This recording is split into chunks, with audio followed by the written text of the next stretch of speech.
vestibular da Universidade Estadual de Londrina, Paraná, questão da prova de filosofia sobre ética. Aqui pede-se que se analise alguns conceitos da filosofia de Immanuel Kant, filósofo iluminista.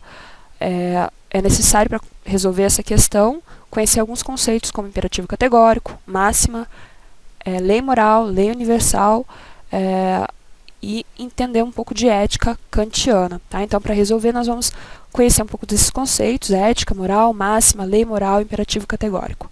Ética é o conjunto de princípios através dos quais nós somos capazes de decidir e avaliar as nossas ações. Estes princípios podem ser estabelecidos de acordo com dogmas religiosos, convenções sociais, podem ser também normatizados pela lei, e eles aspiram à universalização. Por exemplo, não se deve tomar para si o que é dos outros. Né? Essa proposição, não se deve tomar para si o que é dos outros, é um exemplo de princípio ético. O que é moral? Moral é a externalização desses princípios éticos através das ações. Neste sentido, por exemplo, uma investigação sobre os princípios da moral seria um estudo sobre os princípios éticos que regem as ações dos homens e que permitem julgar e qualificar tais atos como justos, injustos, bons ou ruins. Né? Um exemplo dessa situação é, por exemplo, o furto. Quando se furta algo, se age de forma avessa aos princípios éticos estabelecidos. Né? Então, essa ação é considerada imoral por não ser consoante à justiça, à bondade, à honestidade. O conceito de máxima para a filosofia de Kant significa que é uma regra de ação subjetiva que o sujeito estabelece para si mesmo, com base em uma noção de dever, ou seja, na noção de respeito à lei moral. Então, em razão dessa noção que eu tenho de respeito à lei moral, dever, eu respeito e enuncio regras, como, por exemplo, nunca roubarei. Essa é uma regra, uma máxima de caráter particular. Lei moral é a concepção do que é racionalmente correto, independente, portanto, das inclinações, dos desejos pessoais. Ela independe das nossas vontades pessoais, dos nossos caprichos. Imperativo categórico seria a exigência interior da razão que ordena a ação de forma objetiva e necessária por si mesma.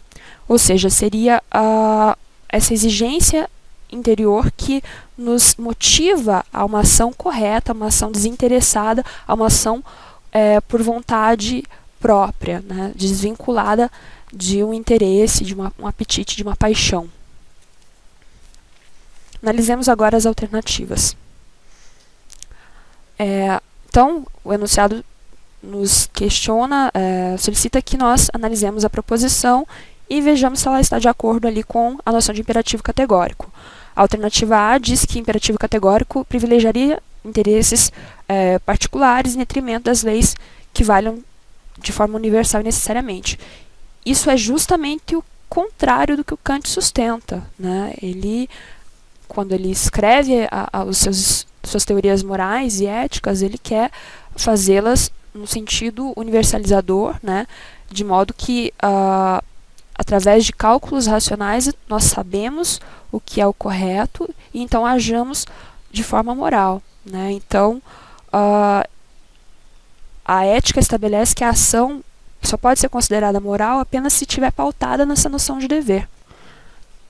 A alternativa B diz que o imperativo ajusta os interesses egoístas ao egoísmo dos outros. Gente, o imperativo, a ética kantiana não legisla sobre o egoísmo, muito pelo contrário, ela tenta estabelecer que os valores morais individuais sejam de tal caráter que possam valer universalmente, ou seja, que possam servir de base, de parâmetro de conduta para todo mundo. Logo, não podem ser egoístas, não podem ser juízos, valores egoístas. A alternativa C afirma que o imperativo é determinado pela lei da natureza, que tem como fundamento o princípio de autoconservação. Gente, a lei da natureza se refere a algo instintivo, ao instinto. Kant pretende fundar uma ética pautada na noção racional de dever. Portanto, a alternativa está incorreta. Né? Ele tenta sustentar que, através de um cálculo racional do que é correto, as ações então devam ser norteadas devam ser estabelecidas. Portanto, a alternativa não tem o menor cabimento. A questão D diz que o imperativo categórico estaria subordinado, a ética estaria subordinada à vontade de Deus, que pré-estabelece um caminho seguro para a ação humana. É incorreta, a ética kantiana não discorre sobre princípios dogmáticos como os da religião, e, ao contrário, almeja a universalização das leis da ética da mesma forma que as leis da ciência possuem um caráter universal, né? Então, para que isso seja possível, tais princípios devem estar pautados em noções racionais do que é o correto, como, por exemplo, a noção de dever.